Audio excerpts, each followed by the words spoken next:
观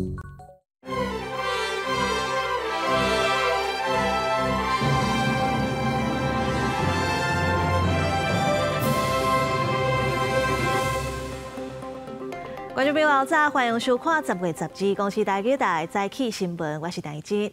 新闻一开始，先来关心新竹县有2个健身房的教练，平常时会相放伴去同事引导照顾囡仔。不过教练耍那手共虐待，甲6岁甲3岁姐弟仔规身躯是拍甲全伤。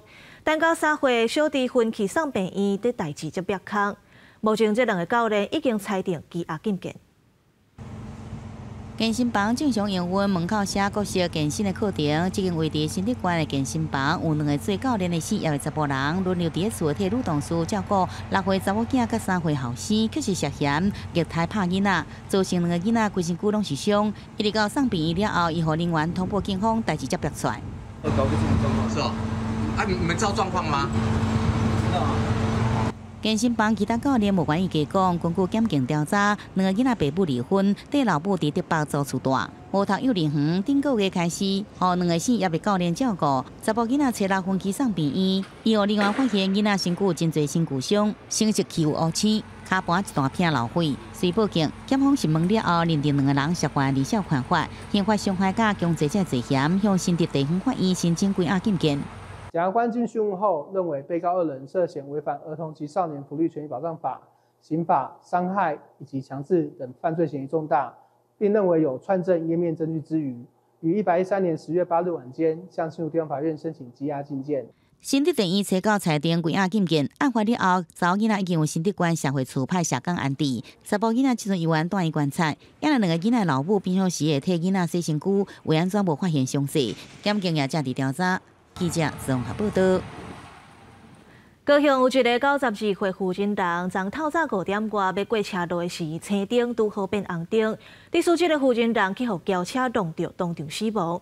这轿车驾驶甲车拼咧做伊走，警方追查发现这个驾驶是通缉犯，人走去屏东已经抓到。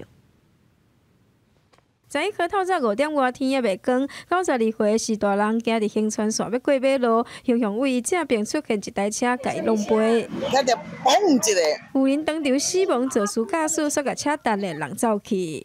开窗仔门看，迄个时阵伊有跟迄个专门派出所有4个人来，造成5女不幸死亡。肇事自小客车驾驶，肇事后汽车逃逸。警方表示，妇人当要起步行，车红灯就转做红灯，伊也是过去。初步分析，事故原因是行人无照标示指示，肇事驾驶无注意车前状况。走进里面安全的地方啊，你不要走到马路旁边中间，也是有的碰到你，他就跑走了。5、6点运动应该穿比较明显的，做者有的老人困袂去，对不对？他就会比较早出门。真侪是大人困了这，有时天也未光就外出来活动，建议会当穿较轻的衫裤，提悬着辨识度。高雄区监理所嘛提醒是大人过马路照红灯的指示，青灯的秒数若有够才会当通过。经过路口嘛爱注意检视，还爱注意掌握车辆等等的安全指引，来确保着家己的安全。记者王丽婷、赵宽国报道。今日的报纸写啥物？来看早报重点。先看自由时报。有民众伫台北北投的温泉会馆去互偷翕影片外头，调查发现一个姓林的查甫人，毋但共偷翕，佮加入创意书房咧卖一款影片。目前检方已经甲法院申请羁押禁见核准。佮来看联合报，台北地检署侦办民众党政治献金，发现郭文地的政治献金有一寡钱是挂去众望基金会。为着要调查这钱用途敢有正当，检方约谈民众党的秘书长周自修、副主任戴吴文等等12个人，先后拢请回。再来看中国时报，罗总统发表详细演说了后，美国国务卿布林肯就出声相挺，讲中国无应该找借口起无空。不过布林肯嘛强调，一个中国的政策无改变，未支持台湾独立。总统赖清德伫双十演说，讲咱和中国互相无属于对方，甲台湾甲中国主权是切合理理。那中国这边当然都袂得啊，随派去10只军机、10只军舰来了断，甚至是射火箭飞过咱台湾的 ADIZ。总统就庆祝任内第一摆正式报告，引起中国各大办强烈不满，发言陈炳华发出三下声明，批评内容鼓吹互不隶属的新两国论，编造台独谬论，煽动两岸持续对抗，搁伫70几天派20架强机、10架强舰绕台，甲发射运载火箭经过咱的防空识别区。要不是66年前，不分你我先来后到，也不分族群，共同合作。 团结守护台澎金马，才有办法守护住中华民国。在中央节，罗总统也去桃园乡家探望，搁一摆感谢当年参战、8.2参炮战的关士兵保卫国家的贡献。针对罗总统详细演讲，美国国议回应。 北京当局无理由将台湾例行的双十庆祝活动做军献的借口，爱中方站站。咱驻美代表余大雷最近接受专访时指出，为挽回美对台军售恩情，台美已经开始就共同生产甲研发武器展开对话。目前讨论方向是伫台湾生产、组装、对美采购的军备，和台湾加做军事供应的一部分。同时，美国主导成立的新区域联盟印太三家进行优化，伫夏威夷开第一摆会议，咱国防部军备 副部长齐显波要参加，不断的加强对华合作，努力构建切合新时代要求的建设性的、稳定的中日关系。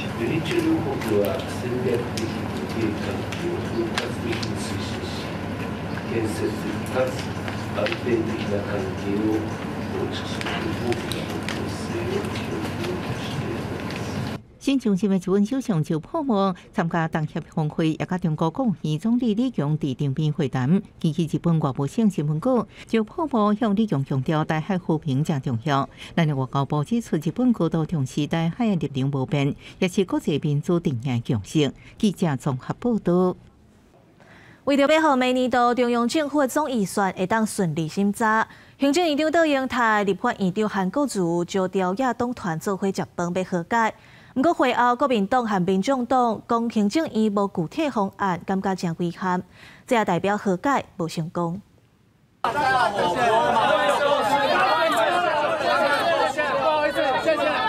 对大家问话无回应，行政院长杜英泰无讲话离开现场。失败吗？气氛还可以吗？气氛是好的是吗？媒体问这个参会气氛，立法院长韩国瑜敢若比解散回应，为着化解总有算无同的意见。行政院立法调野党团在中昼食和解饭，食饭的时间大约对中昼12点开始，敢若食差不多7点外钟就结束了。蛮令人遗憾的哦，到目前为止没有听到什么具体的方案。那接下来。 我觉得在行政立法之间，事情该怎么解决，我们就怎么解决。我没有看到行政院所带来的任何的方案啊，再次回到这个当时啊，三个会期所有每一次的协商的一个过程，重新再来。我们非常的遗憾表示，行政院还没有学习，要好好尊重全国的民意。国民党甲民众党团拢对和解饭表示遗憾，敢若亲像破局。 不过，蒋经甲讲，所来行政立法代志应该安怎解决就安怎解决。不过，民进党立法院党团总调郭建明认为讲，食饭期间气氛袂歹是好的开始。我们希望韩院长尽速召集朝详，换局只是一个和解换局，大家找好的方向去讨论，不是今天会解决的，这是一个好的开始。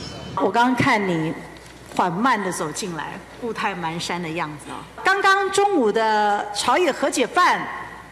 吃的结果是在您的预料当中吗？我刚刚没有步履蹒跚呢，我还是非常的轻快的走进来了。这个是一个营养午餐。杜英泰强调，结果就是对好的方向开始，希望使启动新的调野协商的过程。国民党团进前提出，包含行政院应该编造禁厝保障、公粮收买提悬5块，也有健保点达提升3大诉求，爱行政院审议回应，若无总有算的审查，一定搁再延后。记者综合报道。 内政部公布，2024年第一季拢总有12万3000人得到帮伞，大多数拢是家己买来的，而且是女性占较济。若为年岁来看，这30岁到39岁买厝的人是占上济。内政部公布，2024年头一季自联年处理主体总共12万3000人次，其中女性6万1900人次，比男性6万1200人次较侪一点嘛。 男女性主要拢是以买卖拍卖出的，不过女性比男性的4%较悬一点嘛。第二大来源的计成甲政务是男性比女性2%较悬。对年龄来看，男女性买厝上最是伫30到39岁，不过男性占比率比女性4.21%较悬，女性是伫40到49岁，比男性3.89%较悬。应该30吧，那个时候应该都差不多稳定。35岁吧，因为那时候差不多存得到大概400-500万了，然后再把家里旧的房子卖掉。可能差不多吧，可能就是薪资的部分。银行在核贷的时候啊，它其实会看所谓的所得。那通常用男性来贷款的话呢，看起来反映的贷款条件会比较好一点。然后那女性的话，有时候相对比较吃亏一点。学者分析统计结果，可能甲台湾社会内底男性薪水意愿普遍比女性较悬，也佫有主体大部分登记伫男性名下有关系。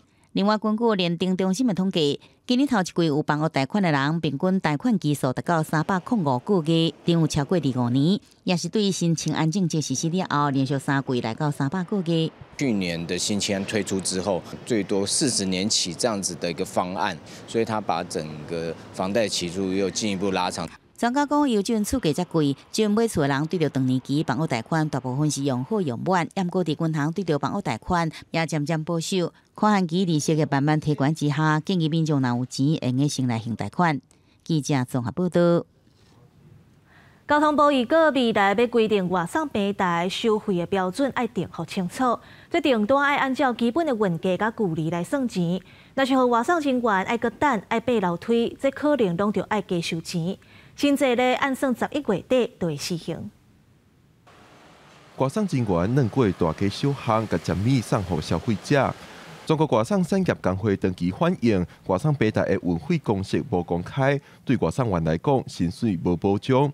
最近交通部预告要修正汽车运输业管理规则，明定运费计算公式。那如果顺利的话，可以在11月底完成法规的修正实施，之后是让整个运价的订定有一个规定的程序可以来这个进行。后续各县市相关这个的费率的话，都还需要作业时间啦，也必须要有县市他们相关的公共会来这个发动。也乐见政府愿意出手管理吧。那政府看是不是有个机制，说去在一个合理的范围内是一个合理价格。交通部表示，外送运费会参考客停车的方法，会使定基本运价、每公里距离费用、等待费用、按时计收费用等等。详细由各地方相关的工会提报草案，予公路总局会同县市政府按照各地状况审查。外送工会对此表达肯定，但是也有民众烦恼外送敢会起价。外送工会表示，未来需要更加侪法规、更加有路来规定每一种费用甲收费的标准。想要叫外送的那个就比较低，10块20块，我觉得还可以接受。平台遵守了这样子的草案，他提升了司机的薪资，但他转头他又想要把他的成本排出去给其他人，他同时增加了店家的抽成。那店家抽成变多了，消费者下单意愿就会变少。外送工会讲，明定外送运费公式，通保障外送员的薪资。针对外界烦恼，可能会因为外送平台成本增加，牵连店头抽成，民众付的平台服务费拢起价。工会表示，明定外送费的法条只是第一步，接下来佫需要把其他费用拢定出公式，互店家抽成比率、消费者付出的钱、平台成本等等，拢伫合理范围。记者郭文李玉凯台北报道。台中市政府主计处公布9月消费者物价指数，发现果子的物价起上济，起15%，可能是因为做风台产量较少，真侪民众讲实在是伤贵啊，买袂落。民众一透早来到市场买物件，但是经过水果大买进前拢爱再三斟酌，因为实在是伤过贵了。一个芭乐等于一个便当，少吃一点啊，或者是找比较又更大众一点的代替这样子啊。台中市主计处公布9月消费者物价指数是108.53，比去年同期上升1.87%。分析内容发现，食物类起3.2%以上多。其中又以水果的15.03%起上雄，水果摊商是表示，百香果、莲雾、香瓜啊、柿啊、芭乐、目前的价格拢是伫咧高点，每大斤大约83至86块，拢比一般的均价加了20块左右。这个量少，因为台风的关系，这个是刚再出，量也很少啊。其余的莲雾也是量很少，它季节比较不对，它是新义乡的，因为是台风的关系吧，如果进口的就没有差。有说到我们7月份不是有凯米台风改洗嘛哈，那多多少少会影响那种我们水果的一个生长这样子。9月份的话哈，相对去年来讲的话，就会落差会比较大一点，大概15.03%这样子。主计处表示，水果量较少，介绍着起，山区受到7月开米风台影响是主因，其他基础类、杂项类、教养5类类，也有衣着类的指数也拢起。消费者钱包底咧缩寒，希望会当度过高物价带来的生活冲击。记者台中报道。来关心天气，这几日有影是变较凉冷，早暗出门拢爱加套衫，尤其是北部甲宜兰，温度上低是无到20度。另外，因为热带气旋和东北季风产生强盘效应，宜兰伫咧10月底到11月初是雨水期，雨的落袂离。天气渐渐变冷，开始有民众探放假去大溪浸脚、浸温泉。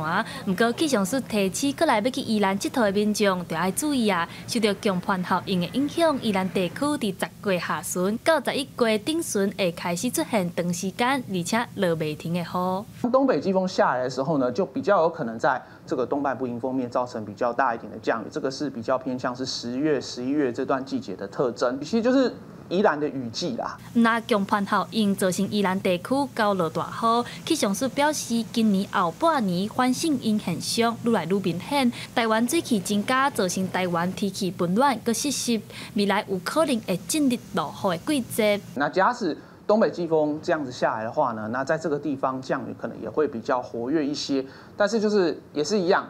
是怎么样的降雨，什么样的形式下在哪里，都是一个重点。另外，受到东北季风影响，北部宜兰地区这几天半暝拢出现20度以下的低温。气象署提醒民众，天气渐渐变冷，出门爱记得早挂套，预防去减掉。记者陈阿双、柯敏哲台北报道。根据警政署的统计，65岁以上的老大人上接拄到投资诈骗。证券交易所为着要宣传反诈骗，最近就甲爱情的骗子这条歌改做爱钱的骗子，趣味佮新色伫网络引起讨论。讲啥物在玻璃，阮贪的刺激。最近伫网络这支影片有真侪人来讨论，将台湾通人知的台语歌曲《爱情的骗子》改扮做爱钱的骗子。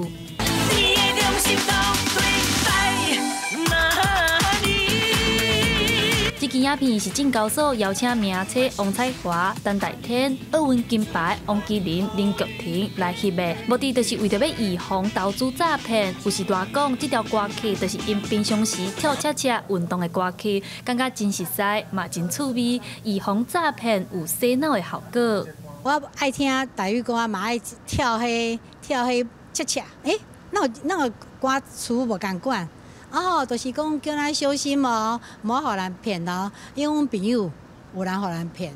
根据警政署112年的统计，诈骗有足侪种，其中老人哄骗上侪就是投资诈骗，占46%。第二就是利用交钱敲电话来骗钱，占13%。第三就是假引政府机关的公务员来骗，占8%。红道老人基金会即马唔那是服务时代，嘛开课教时代，使用软体甲科技来预防诈骗。就是我们也有，就是让长辈可以学习这个 LINE 的趋势科技应用。那我们透过让他学习这个 AI 聊天机器人，在他拿到奇怪的简讯的时候，马上就问这个机器人，机器人马上就可以告诉他说，这个是真的还是假的这样子。为着要预防老大人卖互底薪的内容骗去，司法部对去年开始嘛有设政府机关专门的代码，只要是政府机关发出来底薪号码，一定拢是111。不过，红道老人基金会表示，足侪时代唔知影这款资讯，因希望政府会当加宣传，互更较侪时代知。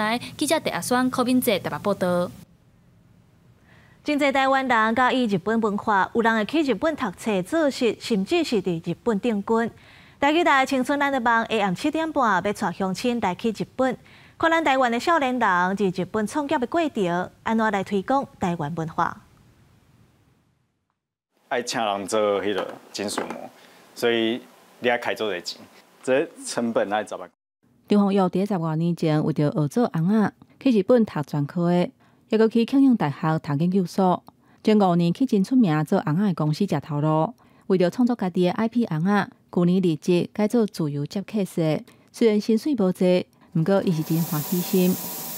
要讲什么梦想，迄个伟大的梦想我较无，我就是迄个做家己想要做的物件。啊，你懂吗？你做你家己爱的物件，你家己想要做的物件嘛，所以你袂有啥物感觉较艰苦的所在。啊，是有人看到这物件爱做介意，我嘛是会做欢喜。哎，我们大西大小车都。镜头为关东转到关西，即间伫京都卖拉面的店头。伫疫情期间，有一寡调伫日本无法度回国的台湾人，为着互因消透思念故乡的心情，伊开始做台湾的料理，用食食来安慰出外人的心灵。后来发展出正式的菜单，台湾竞赛希望会当伫日本提供正港的台湾味。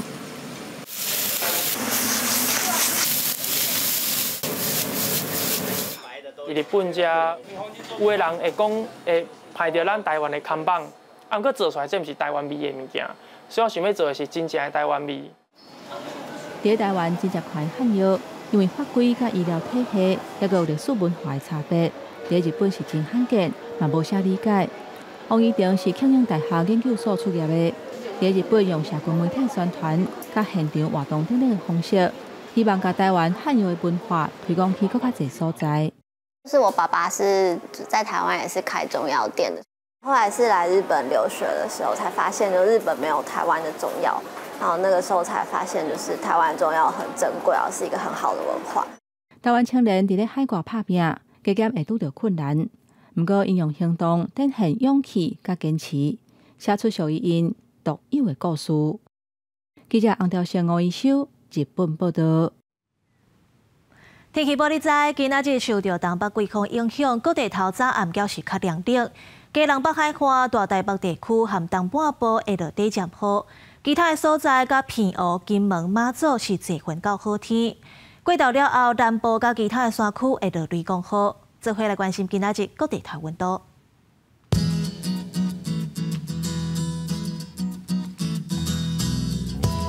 北部地区22度到29度。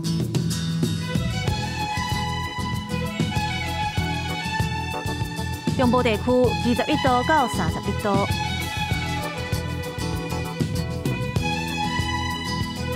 南部地区22度到31度，